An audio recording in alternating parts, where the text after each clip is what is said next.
नमस्कार दोस्तों, आप सबका स्वागत है मेरे चैनल पर। आज हम कानून के एक महत्वपूर्ण पहलू पर चर्चा कर रहे हैं जो आधुनिक रिश्तों और कानूनी परिणामों के बीच की जटिलता को उजागर करता है।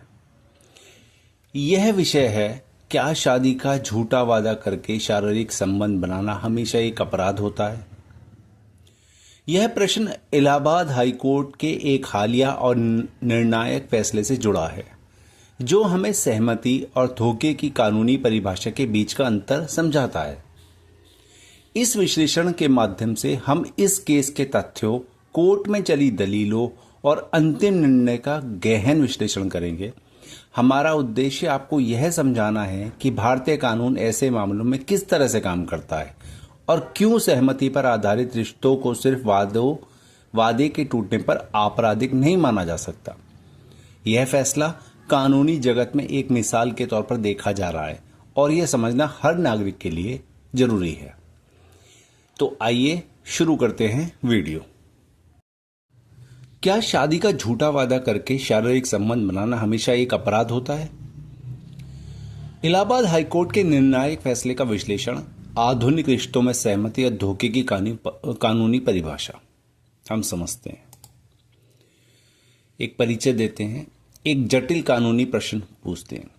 आज हम कानून के एक महत्वपूर्ण पहलू पर चर्चा कर रहे हैं जो आधुनिक रिश्तों और कानूनी परिणामों के बीच की जटिलता को उजागर करता है। यह विषय इलाहाबाद हाईकोर्ट के एक हालिया निर्णायक फैसले से जुड़ा है। यह फैसला हमें सहमति और धोखे की कानूनी परिभाषा के बीच का अंतर समझाता है। हमारा उद्देश्य यह समझाना है कि भारतीय कानून ऐसे मामलों में किस तरह से काम करता है। मुख्य सवाल, क्या सिर्फ वादे के टूटने पर सहमति आधारित रिश्तों को आपराधिक माना जा सकता है? ये इस चीज का मुख्य सवाल है। मामले के मुख्य तत्व क्या थे? प्रारंभिक आरोप, महिला ने आरोप लगाया कि पुरुष ने पहले नशीला पदार्थ मिलाकर शारीरिक संबंध बनाए। इसके बाद शादी के वादे के साथ 4 साल तक रिश्ता जारी रहा। महिला के अनुसूचित जाति होने के कारण शादी से इनकार। महिला ने कानूनी शिकायत दर्ज कराई। निचली अदालत ने इसमें क्या कार्रवाई करी? सीआरपीसी प्रक्रिया धारा 200, महिला का बयान दर्ज किया गया। धारा 202, 2 गवाहों के बयान लिए गए। धारा 203, सबूतों की समीक्षा के बाद शिकायत खारिज हो गई। निचली अदालत ने सभी बयानों और सबूतों की गहन समीक्षा के बाद यह निष्कर्ष निकाला कि शिकायत में दम नहीं है। इलाहाबाद हाईकोर्ट में अपील, आपराधिक पुनरीक्षण याचिका। महिला ने निचली अदालत के निर्णय के विरुद्ध हाईकोर्ट में अपील की। दोनों पक्षों की सुनवाई हुई। हाईकोर्ट ने सभी तर्कों और सबूतों की विस्तृत जांच की। सहमति आधारित रिश्ते का निष्कर्ष, कोर्ट ने पाया कि यह 4 वर्षों तक चला एक सहमति से बना रिश्ता था। कोर्ट के क्या मुख्य निष्कर्ष निकले? सहमति से बना रिश्ता, यह रिश्ता सहकर्मियों और तहसील के अधिकारियों को भी ज्ञात था। 4 साल की लंबी अवधि, सार्वजनिक रूप से मान्यता प्राप्त, दोनों पक्षों की सहमति। आपसी समझौता भी था। जब शादी से इनकार हुआ तो दोनों पक्षों ने आपसी समझौता किया था। प्रारंभिक शिकायत, बाद में समझौता, शिकायत वापसी का अनुरोध। तहसीलदार ने भी इस पर रिपोर्ट लगाई। आधिकारिक रिपोर्ट ने सहमति आधारित संबंध की पुष्टि की। स्वतंत्र जांच हुई, तथ्यों की पुष्टि और निष्पक्ष मूल्यांकन हुआ। सुप्रीम कोर्ट के महत्वपूर्ण फैसले जो हाई कोर्ट ने अपने रेफरेंस में लिए। रवि सिंह राणा बनाम उत्तराखंड राज्य 2025। मुख्य सिद्धांत, अगर 2 वयस्क व्यक्ति कुछ वर्षों तक एक साथ रहते हैं तो यह माना जाएगा कि उन्होंने अपनी मर्जी से यह रिश्ता चुना है। आज की महिलाएं आर्थिक रूप से स्वतंत्र हैं और वे अपने निर्णय स्वयं लेती हैं। कुणाल चटर्जी बनाम पश्चिम बंगाल राज्य।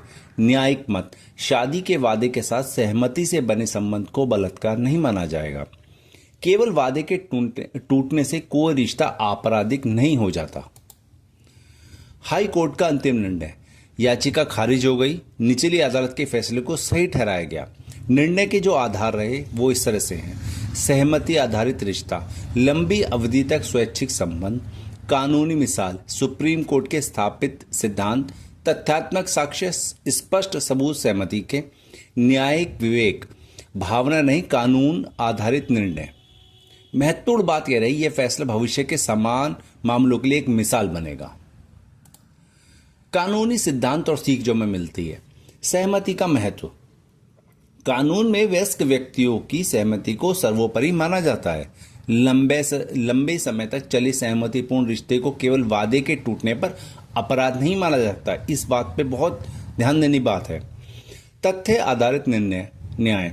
कानून केवल भावनाओं पर नहीं बल्कि ठोस तथ्यों, सबूतों और स्थापित कानूनी सिद्धांतों पर आधारित होता है। न्यायालय निष्पक्ष विश्लेषण करते हैं। महिला सशक्तिकरण। आधुनिक समय में महिलाएं आर्थिक रूप से स्वतंत्र हैं और अपने जीवन के निर्णय स्वयं लेने में सक्षम हैं।